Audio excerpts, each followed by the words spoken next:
welcome back to the podcast. I'm your host, Ethan Nagel. I am excited to have our next guest on. He's a former Army Ranger, combat veteran, war hero, New York Times bestselling author, successful business owner, conqueror of mountains, slayer of giants, maker of humans, and also a good friend of mine, Marty Skovlund Jr. So pumped to have you on, bro. I'm so glad to see your face. How are you doing? I'm doing great. I don't know if I would classify myself as a war hero. I played a lot of video games. Okay, I burned through many seasons of mid-aughts TV shows via DVD, which I think is a novelty at this point. It is, yeah. So, well, yeah, and bootleg DVDs at that. So it's you weren't even getting. I didn't get crazy with the bootleg DVDs. I was really good about being that guy that came over with a massive binder of like all the seasons I wanted to get through during that trip. So you could say that I am a DVD hero. Like I crushed through the DVDs, and often when somebody was missing like disc 4 of season 3 of Sopranos or something like that, it was like, oh, bro. I got you. I got my whole binder here, my binder full of DVDs. Mm-hmm. So, dude, absolutely. I remember we'd always go to the market, be like, "Hey, this was bad." He goes, "You're right, the bad DVD. I'll exchange you for $2, not $3." And we're like, "This better be good, you little shit." And then you just exchange it back and forth. They're always making money, and they get their inventory back. Honestly, the business system was phenomenal for them. The hustle was real. Yeah. The hustle was real. Like they got their inventory back, and then they'd make more and more money off us, and it was great. They basically didn't lose any inventory. My biggest regret is not the DVDs, the pirated DVDs that I didn't buy, but there was like so my second deployment was in JBAD in Afghanistan. And I think it was like every Saturday or Sunday or something like that, they would let a bunch of the Afghans on to base to do like a bazaar. And there was like a suit maker there that made these really nice, like bespoke suits. And they were not like nice by rural Afghans. It was like they were nice by like any standard. They were dope. And a bunch of guys got these like nice custom suits for like $300 that would run you at that time, $5,000-$6,000, like they'd probably be $10,000+ suits today. They got them, and I never pulled the trigger on it. And I'm so mad at myself for never getting one of those nice suits. I mean, I never wear a suit, so maybe it was a wise decision. But like, I wish I had a custom suit to wear. I don't know. That's my one big regret about things that I didn't buy at the bazaar that I wish I would have. Yeah, we had that too. I remember that, and they did. They had that in Kabul. In the embassy area. I can't think of the name. I'm completely blanking on it right now. But when you go to the embassy area and they had the same thing, and we would get it for, working with IDS, we had to have suits. Mm-hmm. So we would go there. But then some guys actually took advantage of the full, like the cloth and like the really high end stuff. And they did get some really awesome suits out of it. Kuwait was the same way. Kuwait, I ended up taking our command sergeant major there because I was the personal security detail. And they had some really cool suits, and some of these guys were really into it because on the civilian side, they were businessmen or whatever. So one guy, he was a captain, was just like, he was adamant about, he got like 7 suits or something. Cause like when he got back to the States, he was like rocking and rolling. Set. It was, and he got them for insanely low cost. So it's that guy was playing chess, not checkers. Yeah, exactly. Right. Yeah. I'm just like counting my paychecks, like, all right, I'm paying for a wedding and all this is going to go away. So that's where all my money's going to go at the end of this. But yeah, man, we're going to just jump right into it. We can kind of do a little background on what got you kind of like where you're from and what got you like into journalism. I know you probably have done like a million podcasts like that already, so we're going to kind of jump more into it, but just kind of give a brief history on what kind of got you into that. The journalism thing was kind of going into it backwards. I don't know that I set out to be a journalist in the beginning. It was really more, first I discovered that I was a decent writer, an unrefined, unpolished writer, but a decent writer, a decent instinct on that. And that led to, getting into blogs and that sort of thing. And then I think at some point I just started to do more news type of stories. And then the opportunity presented itself to start doing some more conflict type reporting. And like the first big like conflict reporting that I did was Standing Rock in North Dakota, which was one of the biggest, protests in American history. And just a wild landscape to be in at that time. And then, that led to doing embeds, and then before you know it, I don't know, like I just got into it. And I think what I've kind of come up with for myself is like, I think I'm a storyteller first, rather than like a really hard news, like daily reporter. I've done that before. It's okay, but I think that my real passion is just telling good stories, and sometimes those stories are newsworthy, but like it's really just being that storyteller, you know. Okay. And that's something it took, you know. That was, like I said, it's not like I set out to do that. That happened over the course of 6, 7, 8 years, and then it's still kind of evolving as far as what I do, you know. And it led me into not just writing, but also, as you know, like into cameras and both still and video and documentaries and things like that. Like I won my first film festival before I even knew how to adjust the ISO or aperture of a camera, you know, like, and that's where I say, I think that I'm a storyteller first. I think if you understand story first, all the other technical stuff, you know, comes, but that's really what I set out to do. But yeah, I mean, right now, I'm still in the journalism space, and it's good. You know, it's an important function. I think a lot of people from our community are very passionate about defending their Second Amendment rights, which is good. I'm a big fan of the whole Bill of Rights myself, and one of those biggest ones is freedom of the press, and I think it's absolutely imperative that we have that fourth estate, right, that holds our government accountable. A lot of times, if you're the one being held accountable, you're not a big fan, or if like your side, so to speak, is the one being held accountable, whether you're Republican or Democrat or whatever. A lot of times you're maybe not a big fan of journalists right at that moment, but you can point to plenty of times that you're glad that there was a reporter that was digging into this thing and holding leadership accountable. Because as we know, just, you know, unchecked power is never good for democracy. It's never good for a republic, especially a republic that faces the challenges that we face today. So I'm really passionate still about the function of journalism, of reporting, of delivering the news. And certainly it's not a profession that's flawless by any means, but no is that something is. Yeah, and that's something, like, I'm glad we're jumping into it. That, especially today, like, I'm getting more and more into it, and I guess maybe because I'm getting older, I'm with you. I like that storytelling aspect, not so much the journalists per se, but the storytelling aspects. Like, I was a big fan of Restrepo, Korngal, you know, the Hornet's Nest. Like, it's not that I want to be a journalist, but it'd be amazing to capture some of these in documentary form. And, you know, you're starting to see everything. I think, you know, like, we can jump into a little bit with the Twitter files and Substack, and like, how have you seen that evolve? I mean, I feel like probably even when you started, you felt like, hey, technology is on our side. You know, like, I felt that way with filmmaking at 2014, 2013. I remember seeing, you know, the nerd technology that can deliver news quicker, better quality, faster. What have you seen evolve, you know, since, like, when you went to Standing Rock to now, you know, the economy of it, the quality of it, how fast things move? Like, what's your take on that, or how do you feel about that?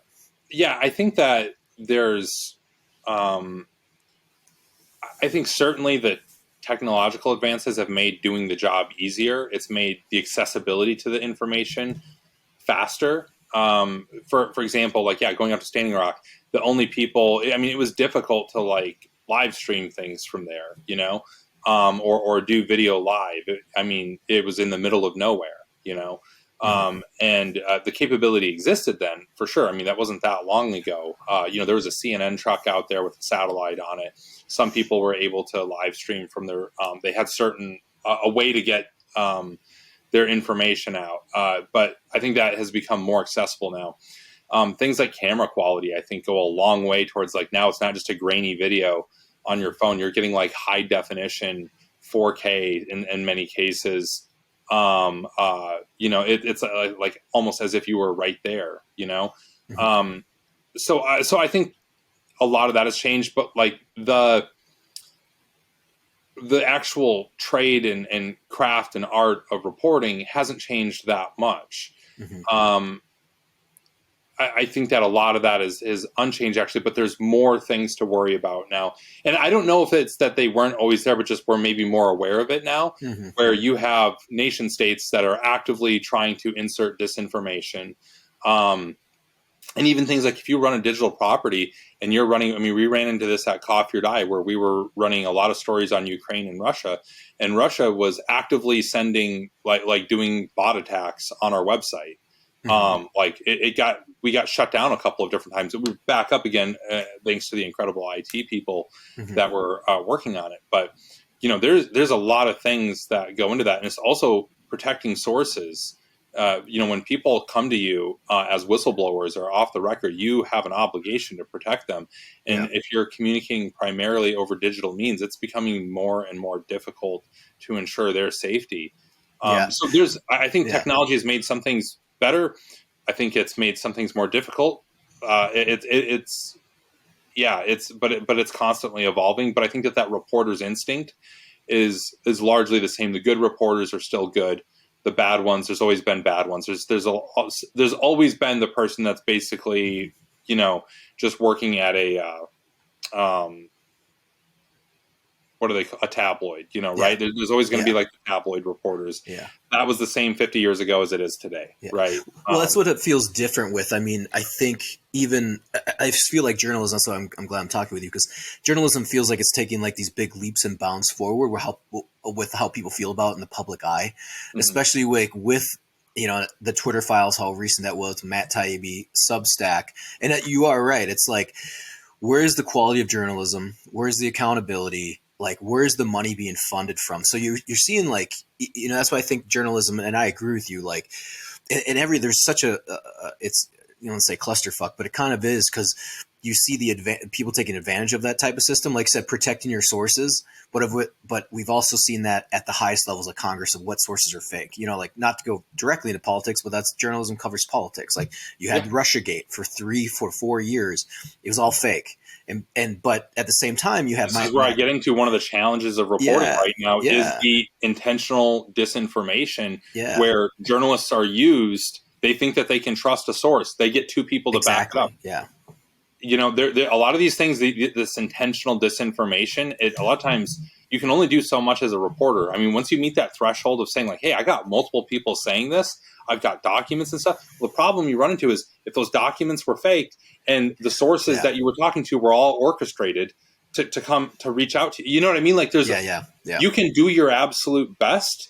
And then there's also the problem sometimes as a reporter, sometimes they let their biases get in the way and they want to believe something. And so sometimes maybe they might overlook certain things that would cause concern normally. One of your biggest jobs as a reporter is to be critical of everything that gets put in front of you because people will try to manipulate you. 100% they will. Yeah. Well, and that's like I said, there's two sides to every story. So that's, that I think that's the issue that you run into, especially how fast things move today.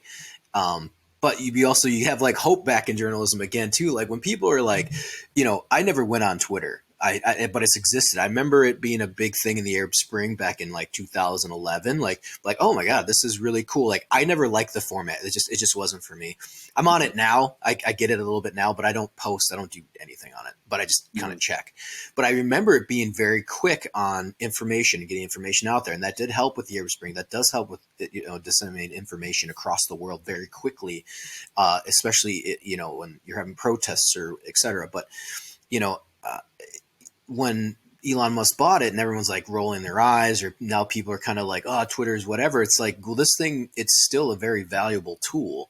And then what he exposed is like, hey, the money that's going into journalism or how people have their biases and like, it's affecting how information is getting out to the world, and as journalists, you kind of see, like I said, the Matt Taibbis and Barry Weiss is like, you may not agree with them, but they are, going and doing the work and being like, this is what it is, man. Like, like I can't, And it's up to you as an individual. I think we should be clear that like Twitter is not a news platform. It's a social media platforms. It is, but it does work for news, though. Yes, I mean you can still use it as that like tool. other social media platforms where a lot of news gets distributed. Yeah, but again, it's got to be, you have to be accountable as like an individual to say, hey, I trust this source or I don't. The individual writer, the individual publication. I constantly look at that. Yeah. On what I'm doing is like just because it comes from a large reputable publication, if I don't trust the individual reporter because of past reporting that they've done, then I don't trust that story.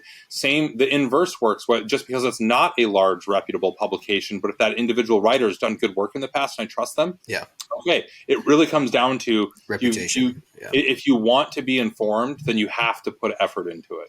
It's not like the easy news thing it's like anything else. Anything that's easy is probably not quality. You have to put effort into how you consume information and how you're staying informed. And again, if you're only reading stuff that confirm your biases, then you're not informed. All you're doing is just making yourself feel better about your own opinions.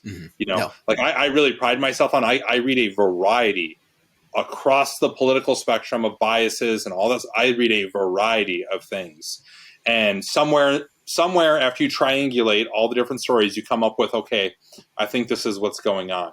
But you as an individual citizen has to almost be like an analyst, you know? I mean, that's the truth of it. I agree. You can just be uninformed. I definitely agree with that. That's what I'm saying. I think with the social media, and I'm sure you are, like I said, you're working in this space and you're seeing more and more stuff on Instagram and Twitter. And obviously there's the websites and the Substacks, and then you have the big media, corporations and whatnot.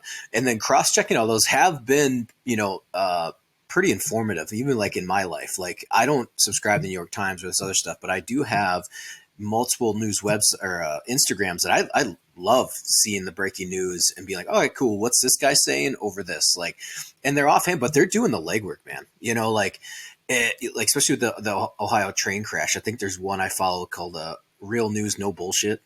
And it's a funny title, but it's these like college kids, and they just went into Ukraine and they just get on ground, and they're just constantly putting out news. They try to not spin it, to the best of their ability.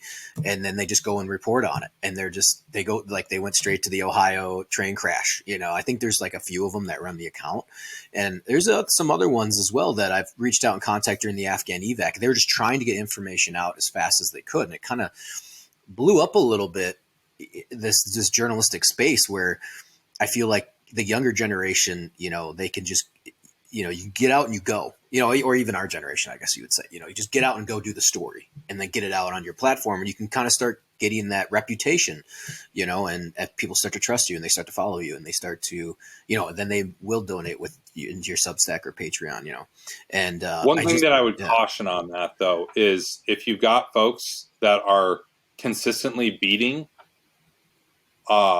large news organizations with vast resources to get things out quickly, right? Vast amounts of people and staff and technology. If you got people that are consistently beating them, you have to wonder if they're beating those other guys to the post, what fact-checking processes are they skipping? What verification are they skipping? Because a lot of times the large news places, the reason they're not first is because they have a higher threshold for publishing because they have to go through verification. So that's one thing that I would caution on that. I think a lot of those accounts are a good place to maybe get an initial idea or just raw footage. But as far as like the information aspect of it, again, that stuff can be manipulated. Right after the Ukraine invasion, there were lots of those accounts that were circulating literal video game footage. I remember that for Afghan, they were doing that. I'm like, this isn't real. Like, even I knew, I was like, this is not real. This is from whatever. I was like, when it looks fake as that's hell. where I would caution people on. I always, and another piece of advice I usually give people is read your news, don't watch it. Almost 9 times out of 10, unless it's literally live coverage, on the ground somewhere, like somebody's live streaming, like 100%. Listen to what somebody is seeing and hearing, and see it for yourself right there. If it's live, whether that's CNN, Fox News, or some live streamer that's out there, like that's it all works. But generally, 9 times out of 10, I recommend people read their news.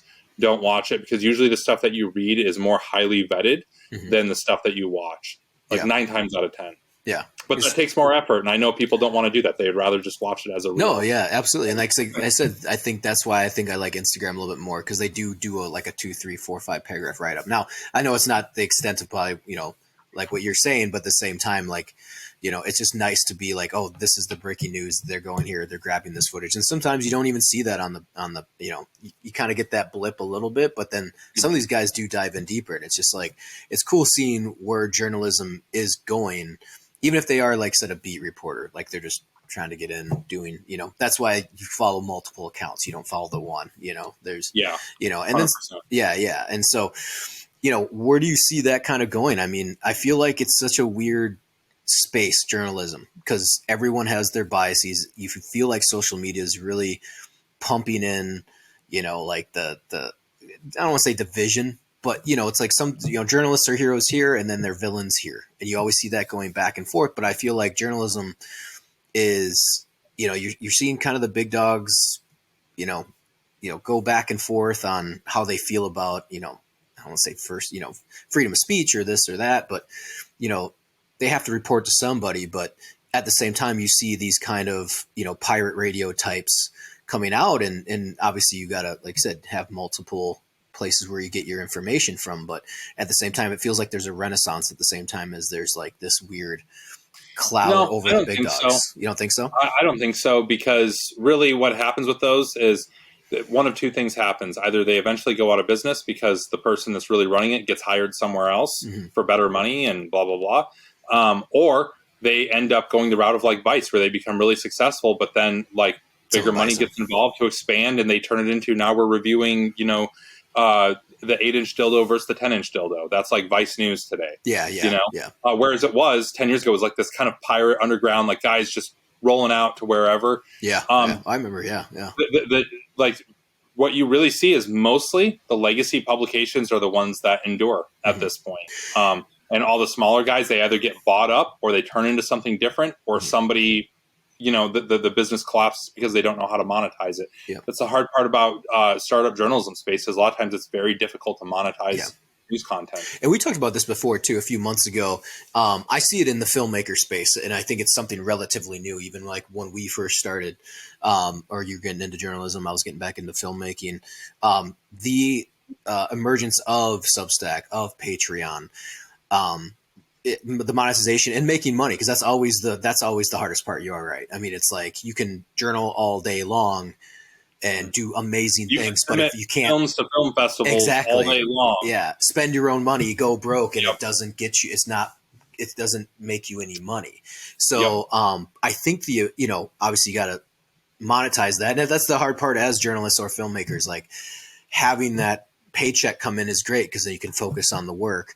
But at the same time, you see kind of, you know, people rising to the top a little bit more with the Substacks, with the Patreons. Do you feel like that, at least in that space, feels a little more, hey, we are getting really good independent journalism. Granted, they have their biases, but, you know, it does free them up from being bought out or from, you know, et cetera. Well, let's talk about Substack. What you're seeing right now is it started off as a really exciting place for a lot of journalists to go and break free of the restrictions of some of the bigger publications. And they were incentivized in a big way. It was a really good deal. Substack, not the free money of 2020 and 2021 is gone. Is it? Yeah. So now we see these larger macroeconomic headwinds. Substack, just like many other media businesses, are having to cut back and figure out ways to increase profit margins and things like that to survive, bring in more cash. And the deal isn't as good as what it was for these things. And what many of these guys that came on there for a year or two and had some initial success are saying, like, hey, I don't even own this space, right? It's no different than Instagram or Twitter, where I don't own my actual platform. Why don't I just take my audience and go start my own website? And so Substack is, I would be surprised if it's the same thing as it was a year ago, a year from now. I don't think that's, again, I don't think it's a renaissance happening there. I think it's yet another platform that tried to change things, but eventually goes the way that all businesses do, which is you have to show a profit if you want to survive. And that really good deal that you had in the beginning, that gets you past the startup phase. That's it. And then I think YouTube was like that years and years and years ago. I know watching and tracking some of those guys when they talk about the YouTube ad apocalypse, like it was, people went from making $40,000 a month to down to like $5,000. And you're like, oh, that's not good, and there's so many people come onto the platform, and Substack may be going that way. Like I said, someone's got to pay for the server. Someone's got to, keep keep it up and running. You got to make a profit. What they're not going to be able to do though is keep the people that really bring in a huge amount of audience, because those people are going to say, why am I going to keep giving a cut to Substack for really, not super impressive infrastructure here to support me, when I can just go start my own website, throw a paywall on it, and do the same exact thing, but own 100% of what I'm doing. Yep. Absolutely. Like that's what they're running into. You have the bigger names that are starting to leave, starting to go start their own website, things like that. Yeah. But even with those challenges, though, don't you think that even, say back in mid 2000s or even 90s, I mean, it's a lot more of a better advantage than most guys starting out, or most people starting out back in the day. You traded one thing for another. Yeah. Back then, it was very easy to get in. I don't want to say easy. You had more options to break into the space of journalism because there was a local paper in every city and town in America. Mm-hmm. Towns of population of 5,000 had their own daily paper, and you could get in. The small town newspaper is dead. It's like there's many cities that don't have their own city paper anymore. Yeah. So now you have to turn to things like this to try to break in and establish yourself for credibility and things like that. Mm-hmm. A lot of times now it's like, unless you go to Columbia and then immediately, get an internship at the New York Times, the Washington Post, it's very difficult to break in. So things like Substack or self-publishing things, it's another way to try to get in and show that you're good at what you do. Mm-hmm. But that took the place of, it's not something new that's better. It's, man, back in the 90s, I could get a job at a local paper and work with an experienced editor that's going to make me a better reporter. Yeah. Now I have to do it all on my own, and I don't know if I'm getting better now. One of the best things that happened to me was getting on at Task and Purpose back in like 2016, 2017, and they had guys like Adam Linehan and Aaron Gell, who was a big-time like New York features editor that worked for the magazines for years. And these guys took me from somebody that was like an unpolished, like, he clearly has like a knack for this, but like not good. Yeah. And they showed me what professional writing, what professional reporting, what professional editing looks like. And my shit got torn apart. I mean, it was just red lines everywhere. Yeah. Track changes was fucking breaking. They had to use it so much. Yeah. Okay. And that was somebody, if you would have asked a lot of people that like in the blog says, Marty good writer? Yeah, Marty's a good writer. When you put me against professionals? Yeah, absolutely. No, I wasn't. Mm-hmm. I had a long way to go, and I learned a lot by working with those. If I would have never been exposed to that, I wouldn't be where I'm at today. My quality of writing wouldn't be where it's at. I wouldn't have a book deal or things like that. Like I wouldn't have that. Yeah. And that's what's missing for a lot of people now is they don't have access to professionals like they did back in the 90s when you could, like I said, you go get a job at your local paper and then work your way up. And if you were one of the best, you would get to the New York Times or the Washington Post or the Wall Street Journal or, some of these places. Now it's like, man, it's really hard. It is really hard to break in. And so many people expect you to work for free while you prove yourself. So unless you come from money or you're coming out of the military, maybe you don't have a family or anything, maybe you can survive off of some disability or GI Bill or something. Yeah. It's really hard to make it through those first couple of years. Yeah. Really hard. Yeah. So I don't think that it's easier now to break in because of these digital platforms. I think it's as easy as it was before to get work out there. Like I said, whether it was but the quality is not as good. We're not grooming the next generation of reporters and journalists in the same way that we were back in the 80s and 90s. Yeah. And that seems like probably the information flow, because it also moves so fast. So that I imagine is one of the issues too. Like you said, people are coming out as fast as they can, but even the legacy media platforms are hurting. Because people want that quality, but they're going just as fast sometimes as the Instagram or sometimes as Twitter, and they're not checking their sources and all this stuff. So you are seeing, and I agree with you, I think that decline of quality is happening. Is there anywhere that is trying to teach that? Obviously, getting into the field and having somebody mentor you that is a master of this is the best way to go. But, is Columbia still teaching a very good rhetoric? Or is wherever else you go to get a degree in journalism, are they still teaching that stuff? Is that, or is it just kind of like, listen, I think that, going to J school and all that, like I didn't do that myself. But I think it's valuable. It provides a good foundation. I've hired plenty of people I've hired multiple people that have come out of, have a master's from Columbia in journalism. Right. And I think what it does is it provides a really solid foundation, and their copy is really clean, and they know all the basics really well. Yeah. But then when you get into the actual job, that's another level of complexity. Yeah. It's just like, hey, you know how to use a rifle coming out of boot camp, right? But like, are you a professional? Not really yet. No, you're really not. Yeah. You have a lot to learn from your team leader. I mean, for the military audience, you think of your editors at your first paper, your first publication, they're like your first team leader. Yeah, yeah. Where they have to like, hey, guy, I know you learned all the 101 stuff and basic training. Here's how you actually do the job. Yeah. Here's all the tools that we use. Like, it's a whole other level that you're getting into. So I don't think that, just like any other college program, right? Like a lawyer straight out of law school, he's not a shit hot lawyer right off the bat. He has to go learn from other lawyers on the job, right? There's a certain training continues. A doctor has to go into residency, like there's that period. So I'm not saying that J school is invaluable or not valuable or anything like that. I think it's still a good way to get a foundation. I think there's also other ways to get a solid foundation too. It's not the only way, but it is a way. Yeah. But the overall thing is like, you have to go do the job, and you have to work with editors in the field, like, at the office, wherever. Like, that's where you really learn. Yeah. And I agree with that too. I mean, that was the thing, like when I went to film school, like it was, I always say, like, because you work with a lot of people in the media space, and, which is fine. They don't have to go to film school or whatever, but it does take, I think, much longer for them to learn the basics opposed to going to film. Because I am getting taught by, like you said, the professors and the masters of the trade that have been doing it for 20 years. And I remember it being eye-opening, and I thought I knew a bunch about film, and it was just like, holy shit, you're a sponge, like just lighting techniques and cameras and how they work and lenses. And it just opened. And solving problems. Yeah. The problem with college a lot of times, not the problem, but the limitation of a college education a lot of times is you're not doing complex problem solving in the real world. You're learning to a curriculum, right? There's a curriculum that is laid out, and there's a certain amount of problems, especially film school, right? You're doing student films. You have to problem solve and things like that. A student film is very much different, though, than a multi-million-dollar production. God, yeah, absolutely. Where the pressure is turned up to 10. Yeah. If you fuck this up, you will never work again. And this person says they're not showing up to work today.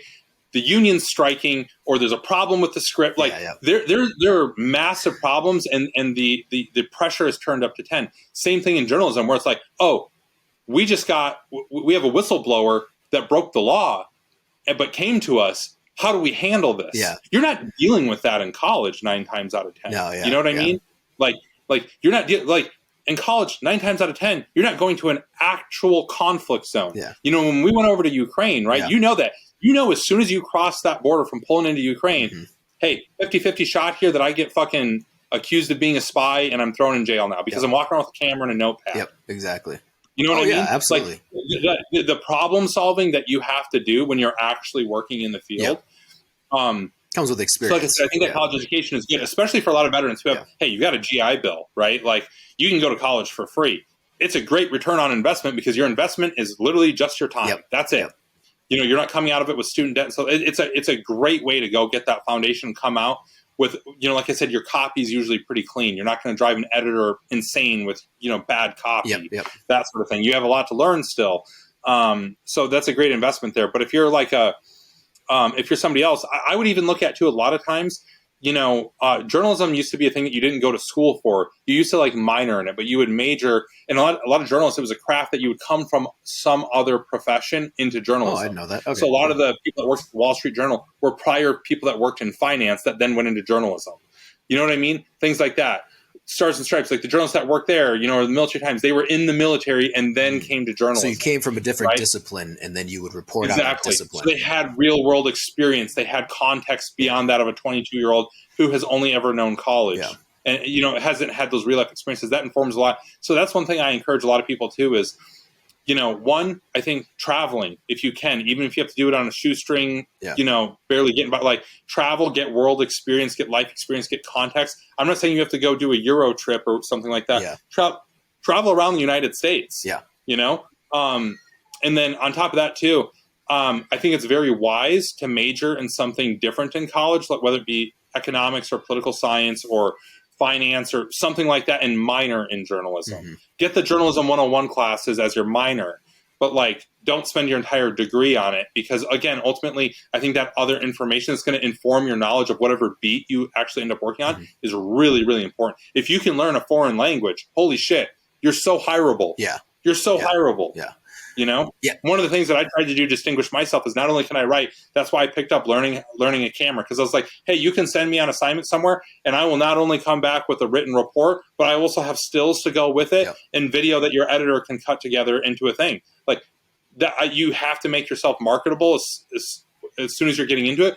But if you have no life experience and no additional skills, all you have is a paper that says you know journalism, a sheet of paper that says you know journalism according to some college, like, man, there's a lot of people that have that. Oh yeah, I agree. 100% agree with that. Because that life experience is huge. And like I said, you in the journalism field and me into the media and filmmaking, like that amount of life, that is huge. You know, even in your writing, even in the way you're disciplined, even in the way you approach things. Like, you know, like I said, even the journalists, like I never wanted to do journalism, but I'd love to do combat camera. Like that's why I always wanted to go with you guys. It's like, I don't want to write this, but visually I would love to explain this story. Like kind of like the recon sniper stuff. It's like, I know that world in and out, and now I get to film it and make it look awesome. And then I can tell you a story on the back end visually. Like I'm not going to, like I said, I'm not going to write it, but having that discipline and coming in. And I think, you know, I remember watching you in Afghanistan back when I was in Kuwait, and I would watch the YouTube. I was, you know, doing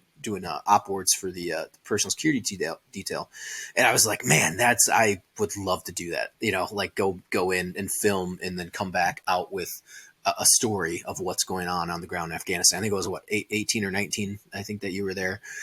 Spring of 2018. Yes. Yeah. And I remember watching that and I was just like, holy shit. And, you know, that's amazing. So, you know, I do agree with that. And like you said, you know, to journalists that are out there now, or that wanted to become a journalist, I think that is something, like I said, I do kind of see that a little bit in some of the people I follow. Like some of these kids, man, they just go like, they come out of, they're like, thanks for supporting us on, you know, they're not making it to, they're like, it got us a ticket to Ukraine, and they're running around Ukraine, you know, like, and you just got to do it. You just got, and I'm, you know, I kind of dig that, you know, yeah, they're green, but holy shit, they're on the ground, you know, they're going, and they're fucking 21, 22 years old. And I do remember that when I was went to photography class, same thing. Like that translates into, hey, you know, cinematography. And I remember talking to my professor, and she was like, yeah, there's a guy, he's now like head of Nat Geo Asia or something like that. And they were in the same class. And I was like, well, how did he kind of get that job? She goes, oh, you know, he just took off right away. He went, and there was like a flooding in southern Minnesota, and he just took his camera and went right into the water. And, you know, flash forward 20 years later, he's now the head, whatever they called him, you know, of Nat Geo Asia or something like that. And I was like, and in my head, I'm like, oh yeah, that you got to do that. You just have to dive. Like it made sense in my head. And I think in most civilians, I think we kind of talk about veterans a little bit, like, you know, and civilians are kind of like, oh, that's dangerous. I don't know. You know, like you're not going to get that mentality of like, let's go jump into combat zones, you know, or into austere environments or something that's painful for most people who haven't quite experienced that. Whereas when she told me that totally made sense. I was like, oh, of course you do. Like, why wouldn't you take your camera and just go? Like, you know, you're not going to get paid. You know, you're not going to get recognized right away, but you have to put in that legwork and show that you're willing to go into a flood zone or a tornado and get the footage that they want, and you're going to be reliable. And that will open up jobs 10, 15, 20 years from now that you can, you know, like, oh yeah, that you can build upon. And then you not say you're guaranteed to get those, you know, the Nat Geo job in Asia, but it does get you recognized. You know, like for me, like right now I'm getting into underwater filmmaking. Like I'm starting, my footage starting to get recognized for that, you know? So it's like, you just got to pull the trigger. No one's going to give you the money to do it. So find a way to do it and go do it, you know? And it might not. What I would caution though, is if you're a kid that's coming just straight out of high school or straight out of college with no other life experience, don't go to a combat zone. That's true. Yeah. Either hurt yourself or get somebody else killed, yes. right? Yeah. Like start with that natural disaster that's in your backyard or, you know, the next state over. Start with that and build yourself up. There's a big difference between, you know, me or you. Like, you know, the first time that I went and covered conflict, I was already a 30-year-old combat veteran with 5 deployments under my, you know what I mean? That's a different situation. If you're 20, 21, 22 years old, don't book yourself a ticket to Ukraine or Syria or something like. You're going to get somebody killed, if not yourself killed, and it has happened. Like, don't think that that's just some vague threat. It 100% happened. Did that for everyone? Yeah, did that happen to you? Didn't you talk to the ODA team after they dropped the big mother of all bombs, and like New York Times sent some random kid to Afghanistan? Was that you that told me that story? No, what happened was at the same time that I was there, they had the PAO team in Afghanistan at that time had just recently dealt with a Vice News crew who was trying to get an embed with the military, but they wouldn't sign the ground rules to embed with the military. And so the military was like, yeah, we're not going to accommodate you. So what the Vice News crew did instead was just fly into Afghanistan and show up at some random Afghan base and ask to be let on, thinking that they were just going to let them on. And the Afghans were like, fuck no, get out of here. Like, no. And so now they wouldn't let them in. So now you had this crew of 20-somethings from Vice sitting there like, holy fuck, we're in the middle of Afghanistan with no place to go, no place to stay. Like, we're going to... So they end up calling up, Resolute Support headquarters essentially at that time and was like, hey, can you help us? And they're like, yeah, I guess we'll come and get you so that you don't end up with hostages. We'll come you fucking assholes. You know? That's why.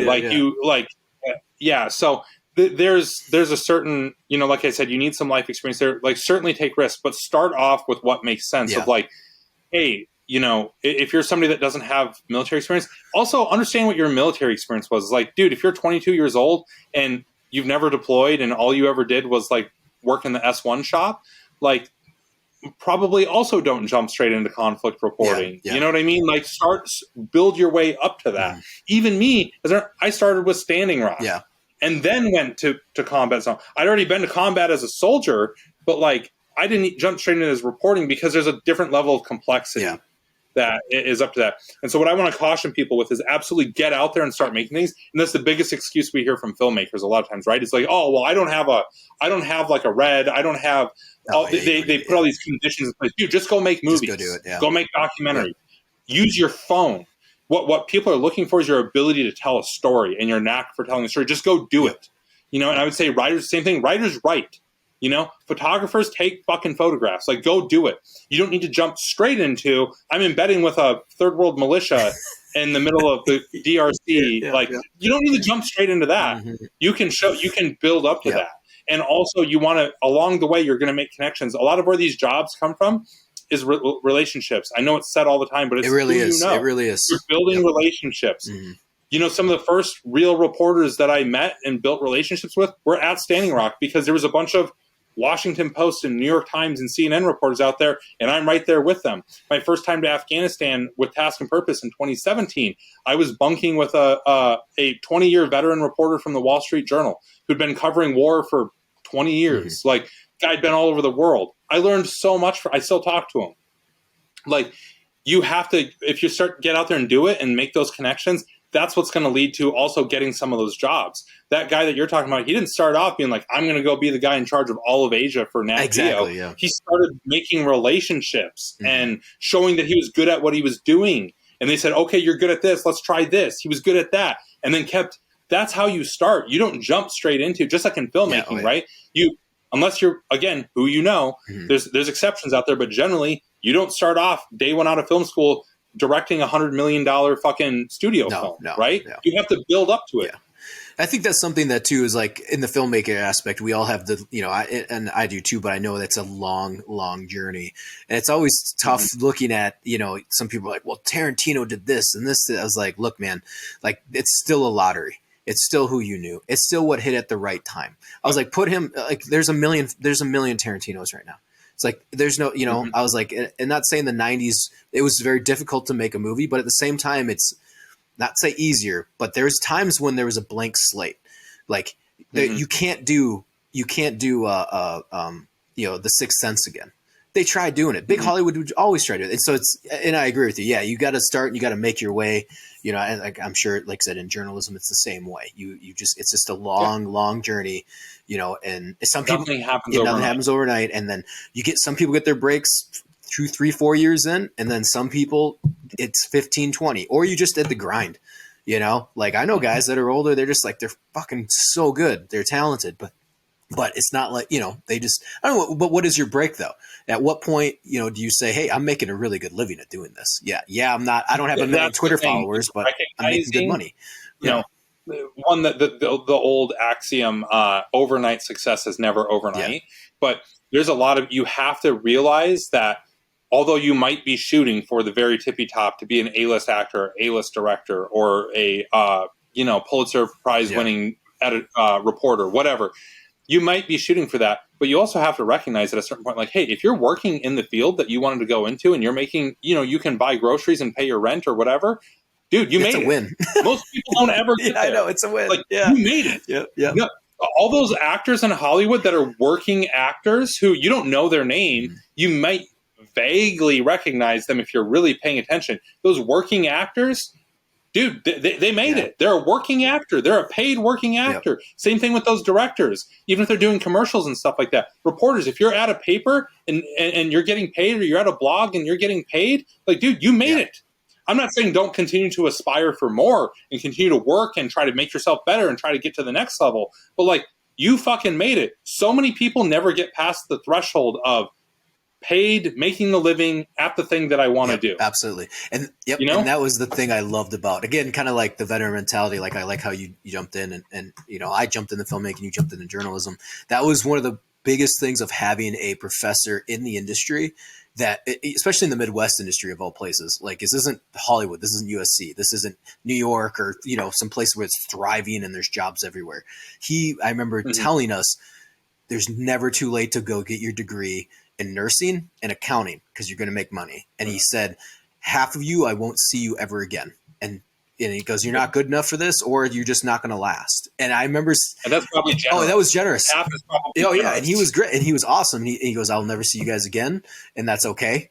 And then he goes, some of you just aren't good enough for this, and it just won't last. Because and I remember sitting there just being like, tell them, because you come from the military aspect of, like, everyone's, you're all hated equally, and well, also you've been through that before, right? Exactly. Yeah.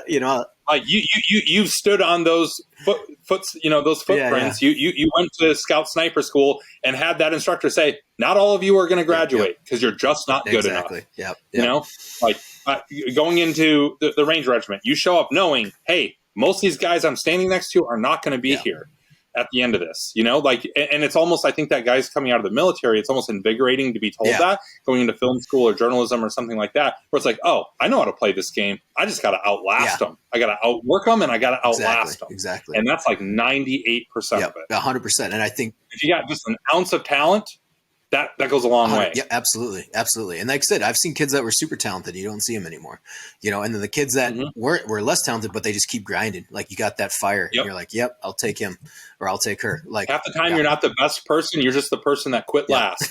Yeah, exactly. Yeah. You just finish get to the finish line, like, that's it. Doesn't, that gets hard because real life sets in. Oh yeah. It's easy to say, oh, I'm never going to quit. When you're sitting in that college classroom or whatever. And then the realities are like, oh man, I got my girlfriend pregnant. Now we're getting married and I got to support a kid. And all of a sudden, maybe you start to come up with very legitimate, like, I'm not knocking this, very legitimate excuses where maybe I just need to go get a job that pays me money right now. And then you end up never coming back to it. And I think that's the case for a lot of people. Well, let's jump into that. Actually, I'm glad you brought that up. Like, we're both family men. Like, you just had your second daughter. Actually, our daughters are the same age, pretty much within a month of each other. Yeah, I was going to say, I think that my wife and your wife at the same time. Yeah, because yours beginning of April, and then Amanda was late, like 2 weeks. So there's like a month and a half gap between your second daughter and my first daughter. And I'm now that I'm a father, our daughters are going on 2 years. You've been a father for 7 years, and 8 years. Sorry, 8 years. Yeah, 8 years. I do want to dive into this because you don't ever hear this much on the podcast, like family, and then balancing the family life and balancing, guys like us. Like, I've seen you work, you've seen me. Like, we're driven to go do more and more and more, and that conversation. I've had those hard conversations with my wife, like, and like what you're talking right now, I'm sure you have too, where do you sacrifice and where do you push? Because you are like, you're not, I agree with you. I was mid-20s, GI Bill. I had the world by the balls. Like I'd done 9 deployments. I've been to Afghanistan, like contracting, money in the bank. You just do whatever I wanted. And I went after my dreams, or my goals, I should say. And, but now you have a family and the fire is still there. But, for guys out there, it's, that those conversations are tough to have. Like I do it all the time, and I'm sure you do too. Like, because it does come down to taking care of your family, and that is an important thing. Like there's successful people out there that are just miserable as hell. They got maybe to that fame point. I don't know, you know what I mean? But at what cost? And people, they're famous, or they got their bit. Like, yeah, but their family hates them. Their kids don't like them, and not saying like give up your dreams to have by no means, but what's kind of like, how do you navigate that? I mean, you're a successful writer. When we worked together, at our previous employer, like you were always on the road, and I got to imagine that you had tough conversations. Like, what's that like, and how do you navigate that?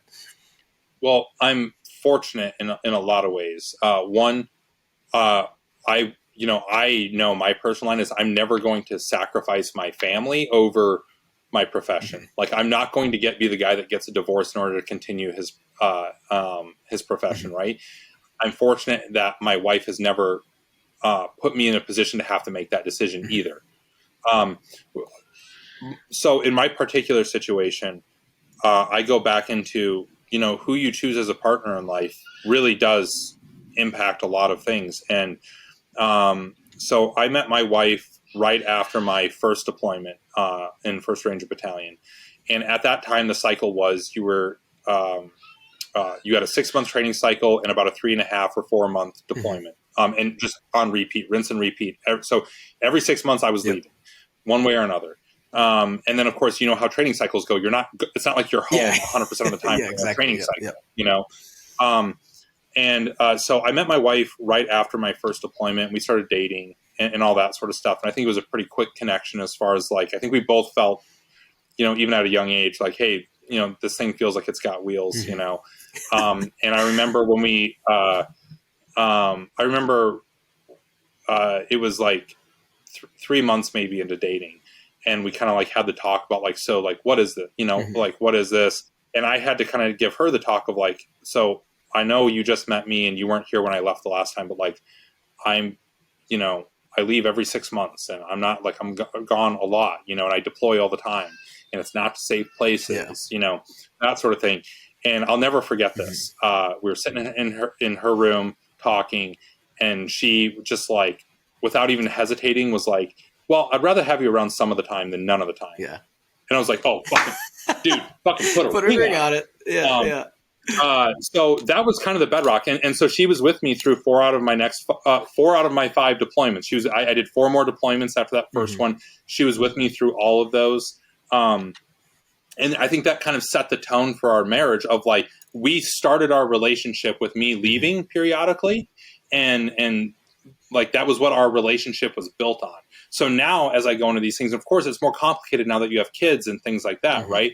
But she understands who she married and who I am. I'm not a person that can be a homebody. Yeah. I'm not. There's been times where she's like, hey, it's been a minute since you've gone anywhere. Maybe you need to go somewhere because you're getting a little bit fucking unbearable.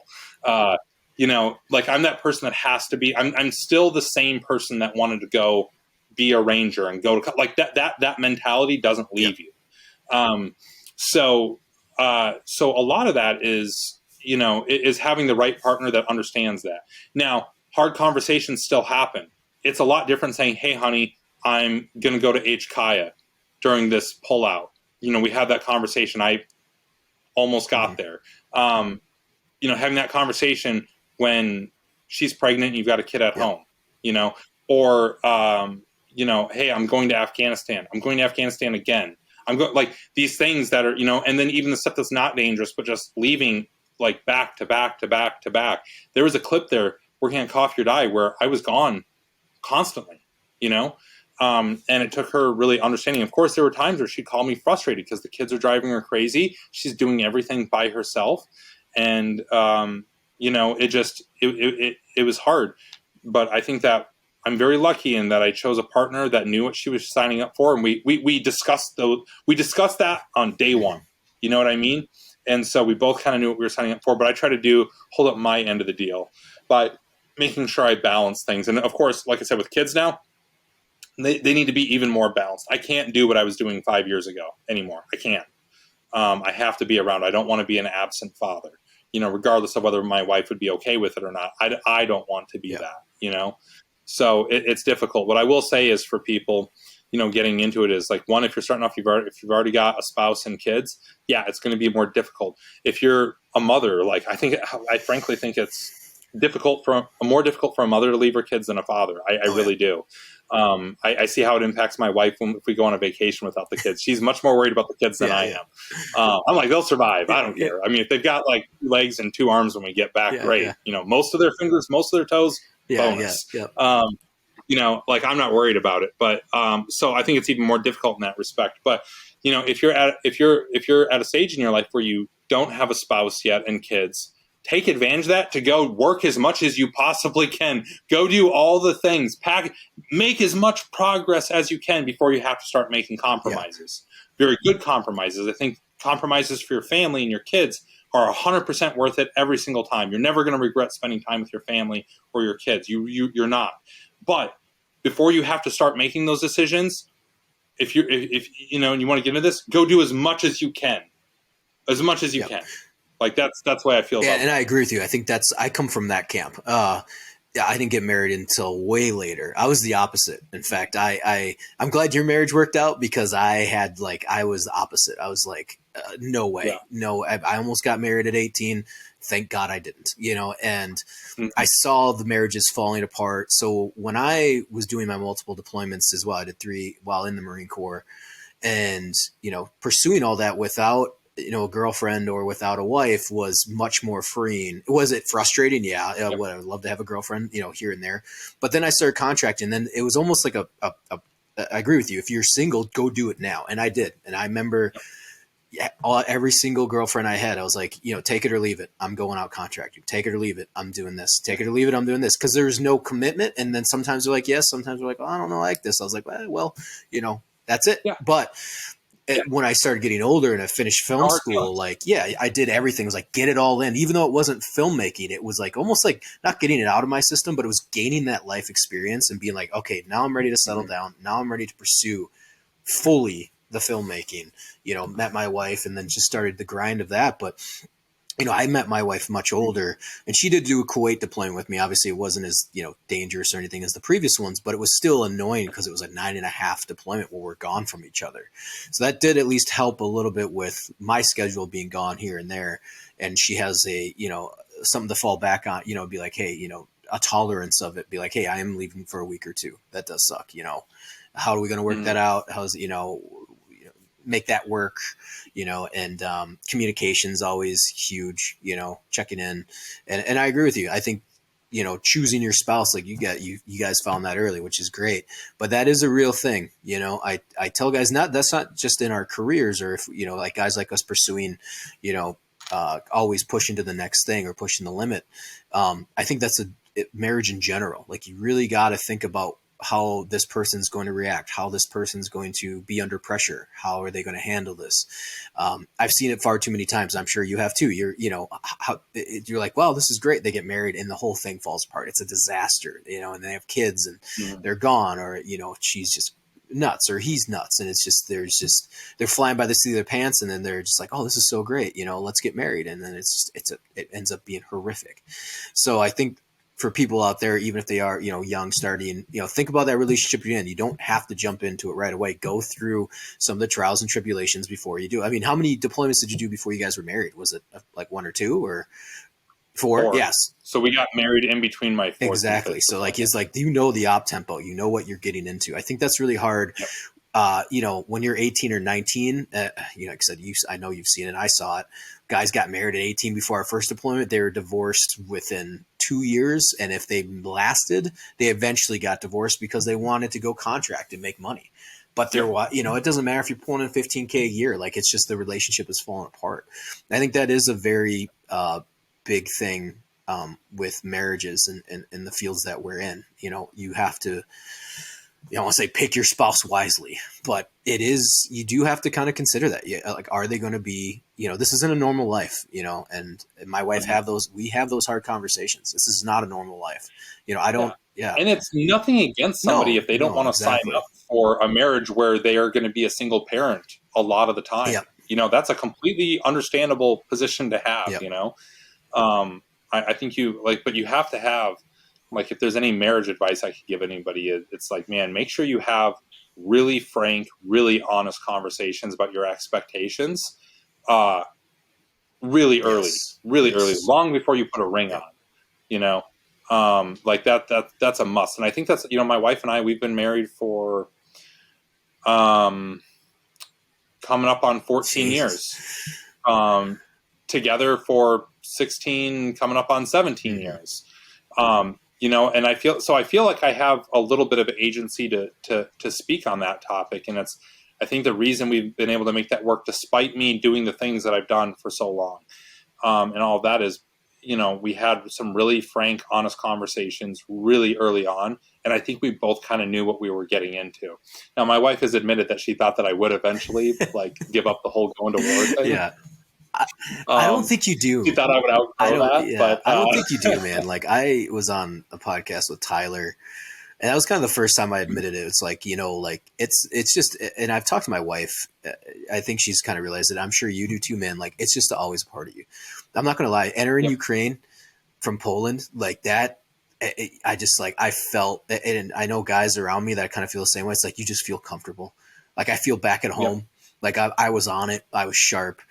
Everything I came from PSD details from Afghanistan. Like, I had the GPS nav. I had our primary, secondary, tertiary routes ready to go. I knew where aid bags were. I knew where our batteries were. I knew where all our, wherever we needed to go. And then you're going into this environment that's just completely uncontrolled and chaotic. Obviously, we were both in Lviv, and I know you feel, you kind of feel that too, where it's like you feel. I definitely was not on the front lines. No. Yeah, we weren't either. But you don't know when you cross that. Later we're like, okay, we're good here, but it's that feeling of, it's always a part of you. Like, I feel that way all the time. Second embed in Afghanistan, I'll never forget this quote. I've written about it a few times, but my second embed in Afghanistan, the PAO, who was he was a special operations PAO, who he was one of the original guys that jumped into Afghanistan on Objective Rhino, initial invasion of Iraq, like combat tested, went in to be a PAO later in his career. I think his injuries kind of dictated that. I don't want to speak out of turn here, but knew what he was talking about. And as we were getting ready to go out to this really remote forward position that was just an ODA, a platoon of uplift, and some sandbags, like really out there. I mean, rock thrown distance to Pakistan, ISIS all around them. Like, one of those things that, I mean, they literally had to do gun runs on the ridges around them all day and all night to keep people off the ridgelines from shooting down at them. I mean, it was like a very kinetic area for that point in the war. And I remember talking to him. I was like, "So, how safe or dangerous is this place?" Before we'd flown out there, he's like, "Well, it's safe until it's not."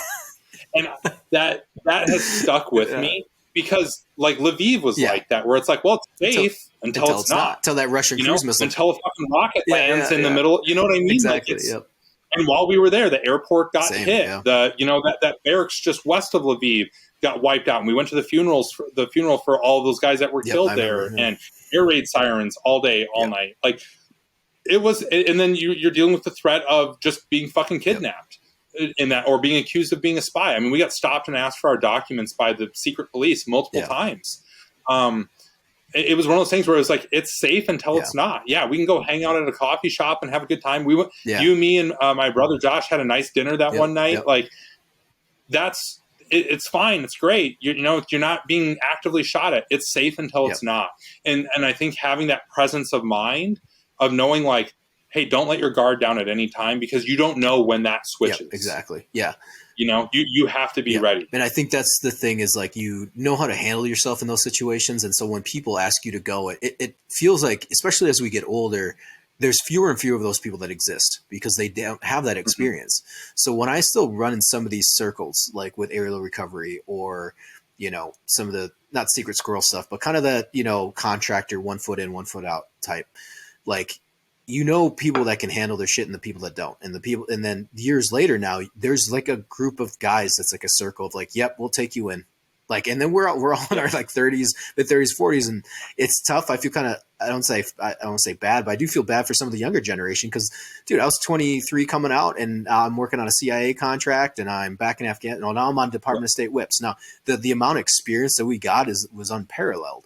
Whether you stayed in or you got out. Like, I mean, I deployed more as a contractor than I did as, in the military. And some guys got more combat experience when they were contractors than they were deployed, like in the military, and that's really hard to come by now. And, knowing that environment and knowing how to handle yourself, like you said, like it's safe until it's not. I really like that quote, because we were, when we were dealing with the guys that were combat veterans that were in our group in Lviv, we got sick of the air raid sirens. We're like, we're not doing this. We were like 8 stories up in a fucking Dr. Seuss novel or, picture book, like, Eastern Bloc Airbnb. It was a nightmare. I was scared more of those stairs than I was of the rockets.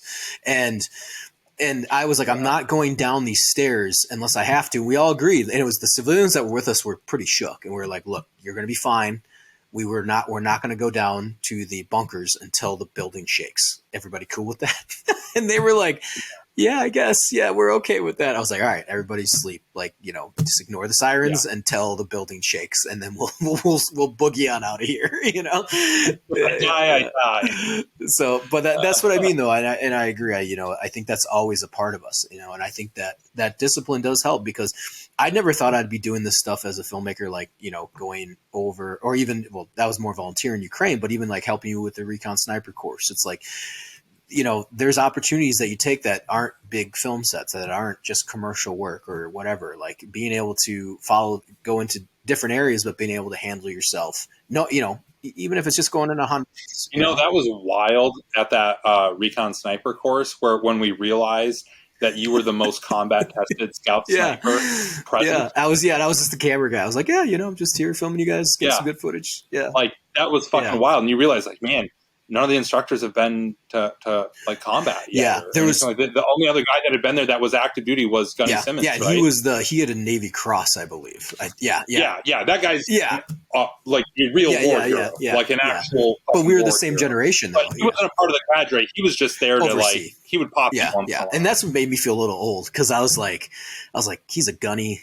We're the same generation, you know what I mean? And like, and all that stuff. But it was, those kids came up to, once they found that out, you told them, and I was kind of laughing. And they, when we started doing the final effects, they came up to me, they go, hey, we Googled you. We read your citation. Like, that's pretty badass, man. I was like, oh, thanks. I'm just here getting some footage. That was such a cool thing about Coffee or Die, though, is when Coffee or Die would show up to, one of these schools or some of these places, it's like, we're not your typical reporters that show up to these places, I've had multiple conversations before on, with different PAOs or certain people that didn't necessarily know my background, when I'm trying to like get on a helicopter or an aircraft or something like that. And it's like really trying to talk them into it. But then you occasionally run into somebody out there that knew you from back in the day. Like, oh, fuck, man, what are you doing out here? Yeah, come on, dude. Like, you want to go ride on the lip of on the lip of the ramp while we're in flight? Like, fuck yeah, dude. Yeah. Like, let's do it. It's awesome. And it is kind of cool, because we are both that generation where our peers growing up, they are the people in charge. Yeah, that is so weird. That's so weird. Yeah, I guess even now, like, I'd be 2 years away from retirement, I believe. Yeah, 05. So yeah, 2 years away. I joined in 05. So that's a mind fuck. But like, and then my brother's about to retire in 3 years, and he is doing his full 20 in the Marine Corps, and you're right. Those guys are, like 5-6 years ago, oh shit, man, you're a staff sergeant. That's a big deal. And now they're like, yeah, this little shit that was my roommate, he's like a sergeant major right now. You know what I mean? Like the little Hmong kid from St. Paul. He's like a master sergeant, in the Marine. And he's like, all hoorah Marine Corps. It's the best thing on the planet. Still, to this day, he's like just an animal. Kid, I'm proud of him, and he couldn't gain weight. He was the opposite. He was like, couldn't gain weight to save his life. He was taking like all the, big supplements and everything. But yeah, it's crazy seeing those guys in those positions now. They are. And even, during the evac, Afghan evac, there's a few guys there that were, I think only a handful, but some of the Marines, they were Afghan or Iraq vets, and now they're the staff sergeants, or they're the gunnies, or they're the, and it's kind of, it's shitty, because that was a hell of a way to end it, for the whole era of the GWAT. And, those guys, especially talking with Nick Laidlaw, he's a former Marine. He does the Battles and Beers, and he's collecting all those stories, and it's phenomenal what he's doing. And those guys that are in the positions of power, and we talked about that all the time, and now here they are doing that. And then like I said, we come back, we dip our toe back in every once in a while, like, hey, what's going on? And like you said, meeting with an MBIT, I mean, it's wild. That's even after I got out, the few years after that, like running into guys as contractors. My first contract, I ran into the rotation that relieved us. So like 4 months later, after I got, like, whoa, what the fuck's going on with you guys? Hey, how are you doing? How's the deployment going? And they're like, what are you doing? I'm like, making bank. I'm, like living the cut. I'm like, got a beard and running around in civvies the whole time, but no, man, it's a trip, and I think,